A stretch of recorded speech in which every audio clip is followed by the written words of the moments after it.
இன்னொரு வாட்டி மட்டும் ஃபெயில் ஆயிட்டு வா, கைய உடைச்சு அடுப்புல வைக்கிறேன். ஹாஸ்டல்ல தங்கி தான் படிக்கணும், பாத்துக்க நீ.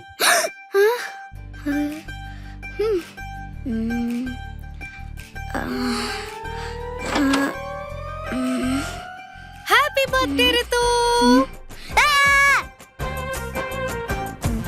அறிவு இருக்கா உனக்கு? நான் கேக் வேணும்னு கேட்டேனா? என் பர்த்டே செலிப்ரேட் பண்ணணும்னு யார் அழுதா? இருக்கிற டென்ஷன்ல நீ வர குடும்பப்படுத்திட்டு இருக்க. வெளியே போ முதல்ல. வெளியே போன்றல.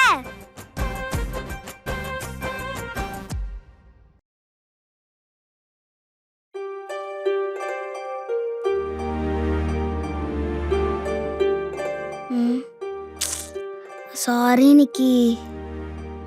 நான் தான் சாரி சொல்றேன்ல, இங்க பாரு. எவ்வளவு ஆசையா உனக்கு விஷ் பண்ணணும்னு 12 மணிக்கு வந்தேன் தெரியுமா? என்ன திட்டி அமிச்சிட்டல போ. இல்ல நிக்கி, நானே பல ஸ்ட்ரெஸ்ல இருக்கேனா, நீ வந்து இப்படி பயம்படுத்தி விட்டியா, அதான்.